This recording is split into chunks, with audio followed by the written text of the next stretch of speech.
Hey guys, I'm just checking in for a quick live to discuss with you how my day went yesterday, right? As everybody knows, I'm filming scenes for the movie. I'm doing press runs. I'm trying to get as much interviews as I can and do as much media and blogging and networking events as I can so that way when the movie is released, I will be able to, have enough attention behind it to get it to the level that I want it to go. So you guys know I have Nala and she's one. And I do get a lot of help from my family when I have shows and when I have things that I need to do run around. But majority of the time it's just me with her. Like I have my daughter 24/7, 365. And I know a lot of people like have their babies in daycare. I tried that route. I couldn't find one that I could afford and I couldn't find one that I felt safe with to leave her with. I found that majority of the ones that were in my budget and in my price range, I didn't feel safe leaving my baby girl in the facility. So I just opted against daycare until she's old enough to speak, until she's old enough to go to school. I'll stay with her full time. And being a single mother, that means, there's no weekend dad. There's no time off. There's no day off. It's just me and my daughter all day. And I'm fine with that. I made the decision to have her while I'm chasing these dreams. So it's my responsibility. I never put it on anyone else. So yesterday I had to do a podcast interview with this amazing podcast called Brown Sugar Podcast. Two dope females. They came all the way up from Virginia to interview me. And I was like, damn, like this is dope. I've been interviewed on a few radios, but a lot of podcasts and a lot of media outlets don't really feature me because, I'm well known in the like empowerment community. I'm not the girl that's on the podcast getting attention because of my looks. I don't have controversy. So it's hard for me to get press because I am so positive. Like, I feel like if I was fighting or coming at people, I would be on everybody's podcast and everybody's talk show, but I don't get those many opportunities because we know that for the sake of clickbait, people drive off of controversy, and I don't have much controversy. I'm in the process of changing my life and getting out of the limelight for anything bad, I barely even talk about like side bitches and my baby daddy situation. Like I don't talk about none of that no more. We forward moving, forward motion. So 2018 got here. I was on some real positive shit. I don't want to talk about no bad shit no more, right? And this podcast reached out to me because these ladies have been following me for a year and a half. And they like, we see you got everything going with your movie and we want to interview you. They drove all the way up from VA and I had everything lined up. But at the last minute, I couldn't get a sitter. So I'm panicking. I have Nala. I'm like, fuck, like who's going to watch her for me? Like I can't cancel the podcast because they drove all the way from Virginia to New York just to speak to me. They got a hotel room, everything. Like that's mad unprofessional if I either bring her or if I come late or if I just have to cancel because I have nobody to watch her. So, I emailed them. I'm like, hey, I'm sorry this is last minute, but I don't have a babysitter for my daughter. Would you mind if I bring her? And they're like, you cool. Like, we don't care about none of that. Like, but then I thought twice about it because I'm like, Nala, y'all see her videos, right? She's on 10. And because we need to record and we need this to be, professional setting, I'm like, realistically speaking, like when I film scenes for the movie, we got to do like 10 takes because Nala's running on set. She's running in the frame. Like, this movie is going to take twice as long to finish. It was supposed to be done already, but it's just so much with my childcare situation. So I opted against bringing her and I'm like, shit, I'm reaching out to family. I'm reaching out to friends. I'm reaching out. Can anybody get Nala? Can anybody get Nala? I have to go interview with this podcast. My brother's girlfriend and my dad finally come through. They take Nala, go, rush. All right. So this is a little bit of a detour into the story of why I did this live. I don't know how long you guys have been following me, but for people who are following me, the fall of 2016, you remember that I had a flood in my house and I lost everything. Like I lost all my clothes. I lost my bed. I had to move out and go stay with friends, my dad's house, everybody's house because I didn't have it was like my ceilings collapsed. It was a whole big thing. Like I lost everything. So I didn't have any clothes at the time that I was supposed to go to the podcast interview. So I was trying to run to my house to pick out an outfit that I could find to make a professional. I couldn't get in the house. So I wound up just running to like a little cheap store, got me a little $12 rainbow dress, headed down on the train in the sweatpants and t-shirt that I was wearing, because you know that's how you dress when you're a mom, right? So I'm heading on a train to get to this hotel in this t-shirt and this dirty sweatpants, looking like I ain't sleep in 10 years, with my little $20 Rainbows bag. And I get to the hotel and I go to the bathroom of the hotel to change clothes. And then I'm in the bathroom, mind you, like it's a big mess. First of all, I'm late. I'm late because I had to wait until somebody came to get Nala. The interview was at 3. I didn't even get to leave until like 3:15. That's when somebody came to get Nala. So I'm late. Mind you, these people drove all the way up from the south. So now I'm late. I'm not dressed. I'm not beat. I'm looking a mess. I'm looking crazy. I'm looking like I've been up all night with my child.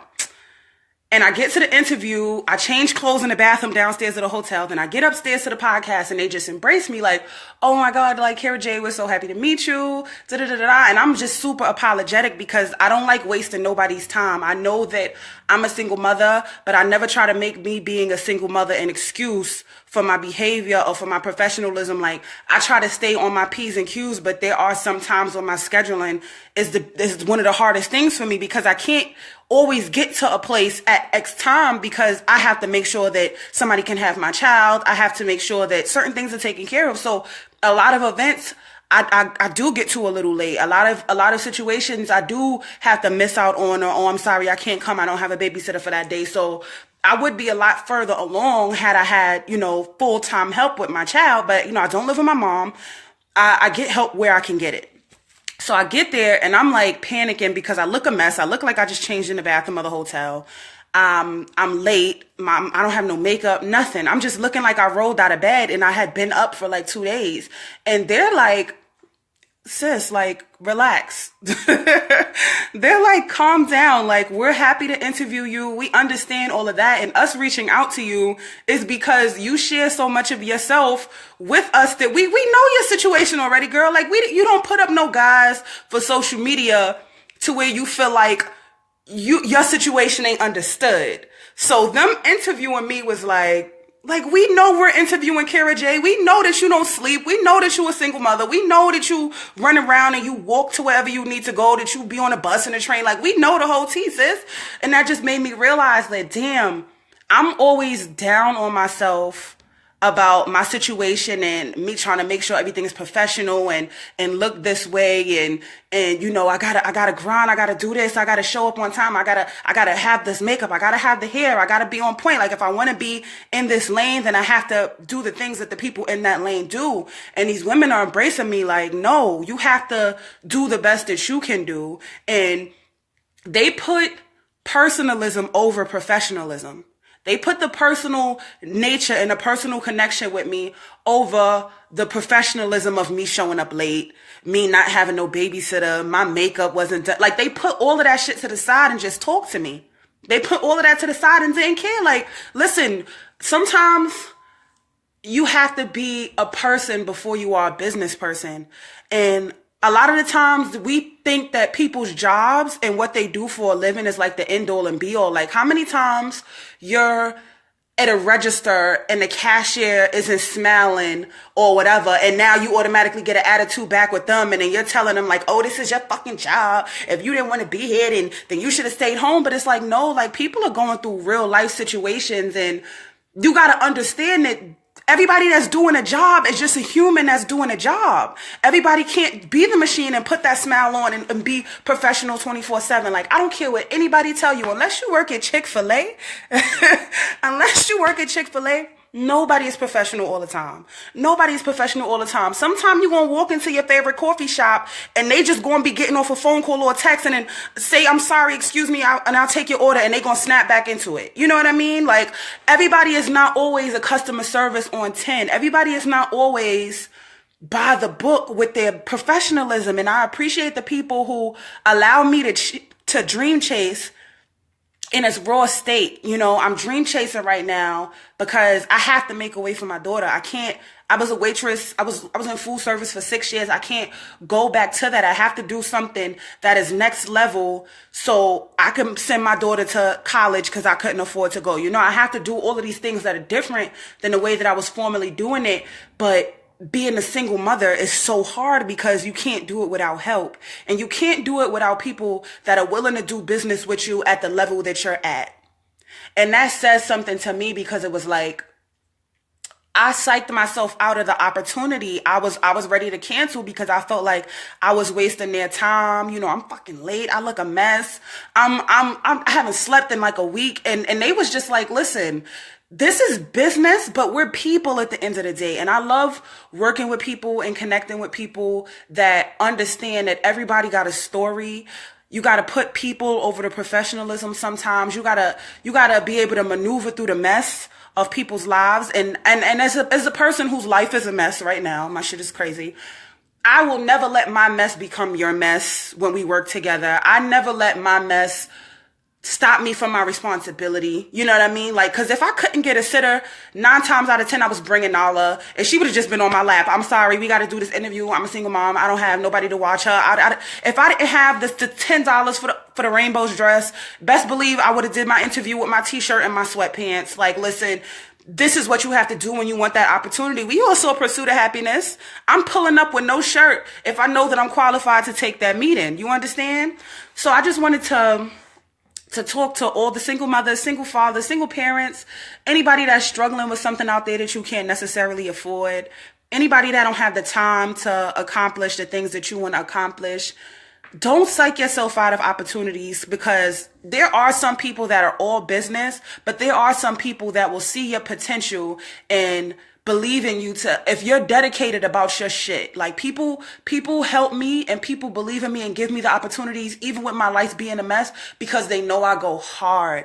I go hard for my craft. I go hard for my business. I go hard for anything I do. Like I'm not lazy in my excuses of being a single mother. It's like, I don't care if I didn't sleep in 3 days. If I gotta be up, I'ma be up. I'm not sleep. You know what I mean? So as long as you're going hard with your dreams, people will go hard for you. They're going to match the energy that you give out. And I appreciate every opportunity that I get. And I'm looking forward to the opportunities that I could create in the future. I just wanted to say shout out to Brown Sugar Podcast for giving me a dope interview, even when I showed up a complete mess.